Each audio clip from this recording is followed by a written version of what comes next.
Leaders gbogbo tí ẹ ti ń gbọ́ mi lé lóko tàbí lẹ́yìn òde ẹ jẹ́ kí a gbàdúrà. Bàbá wa, olùfẹ́ wa, àwọn alásìlẹ́yìn wa, olùpamọ́ wa, ọba tó pa wá mọ́ tó tún jẹ́ ká rí ọjọ́ ìsinmi àkọ́kọ́ nínú oṣù karùn-ún, oṣù oore ọ̀fẹ́, ògo yín àti ọlá ní forúkọ yín fún àánú ńlá láti ẹ fi pa wá mọ́ nínú òfin nínú ọlá ọmọ pàǹdọ̀rọ̀ wa ń dàgbà rí oore ọ̀fẹ́ àti àánú gbà ọ́, àánú tí kò ṣeé fowó rà. Ọ̀rọ̀ tí a ó sì gbéyẹ̀wò lẹ́nu Olúwa jẹ́ kó tú ayé ọkàn àti ara wa ṣe, kí a jẹ́ olùgbọ́ àti olùṣe ọ̀rọ̀ náà tó ti àgbàdo àrùkọ Jésù Kristo Olúwa, àmín. Wíwọ ọ̀run ṣíṣí tí a ti ọwọ́ olùṣọ́ àgùntàn yín náà kọ Adéjàre Adébóyè kan ẹni ọjọ́ àìkú ọjọ́ kẹrin oṣù karùn-ún àkòrí tí a ó gbéyẹ̀wò sọ pé ìmọ́lẹ̀ kámẹ́rà iṣẹ́, ìmọ́lẹ̀ kámẹ́rà iṣẹ́.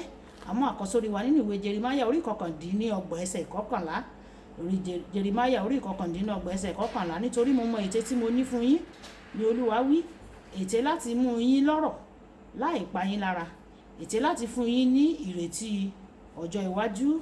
Nígbà tí a mú bíbélì kíkà wá nínú ìwé orin Dáfídì orí ìkọkàndínlógóje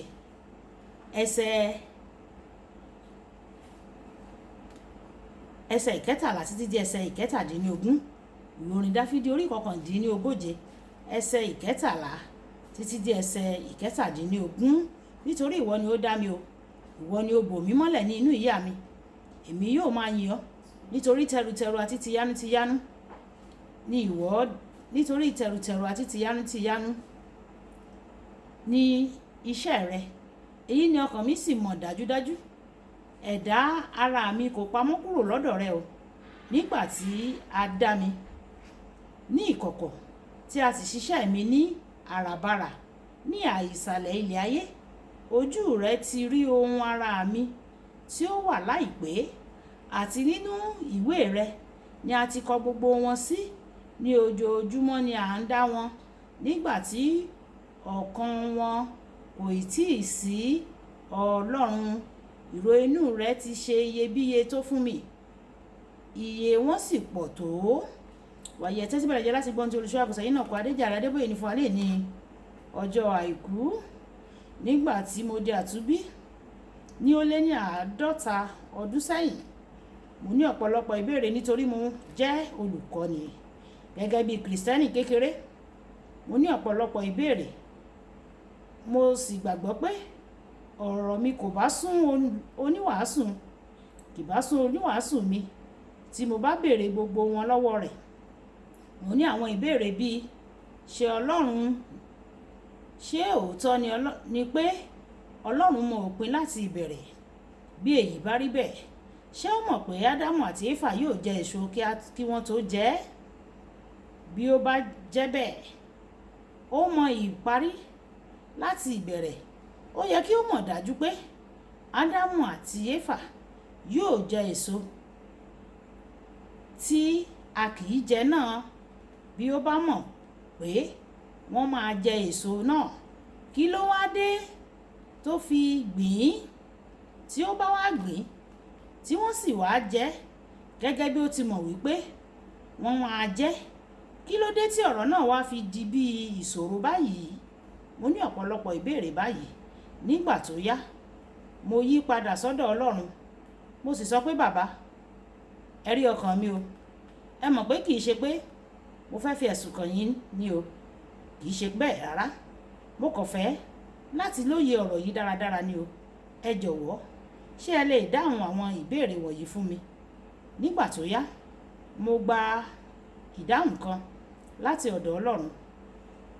Mo kọ́ láti ọ̀dọ̀ rẹ̀ pé gbogbo ayé jẹ́ orí ìtàgé, gbogbo wa sì jẹ́ òṣèré. Gẹ́gẹ́ bí Shakespeare, akéwì Gẹ̀ẹ́sì kan ti kọ, eré kan wà tí Ọlọ́run Olódùmarè fúnra rẹ̀ kọ.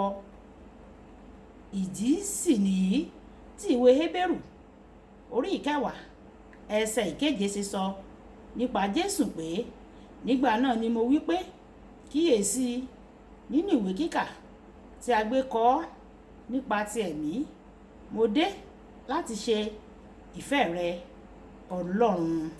Iṣẹ́ àwọn Àpọ́sítélì orí 15 ẹsẹ̀ 17 sọ pé, ẹni tí ó sọ gbogbo nǹkan wọ̀nyí di mímọ̀ láti ọjọ́ pípẹ́ wá, ṣáájú kí a tó bí ọ, Ọlọ́run ti kọ ìtàn kan èmi àti ìwọ sì ni òṣèré nínú rẹ̀. òun ni aládarí àgbà àti olùpèsè.